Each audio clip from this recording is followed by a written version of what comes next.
Hello everyone. Today we will talk about how to fix the app of WhatsApp. We will go to settings, then we click on apps. After that you will search the app WhatsApp and we click. They will on for stop. After that you will go to storage. Then we click on clear cache.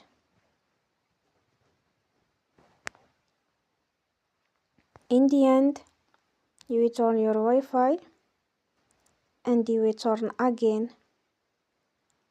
Don't forget to support us by like and subscribe. See you next time and thank you for watching.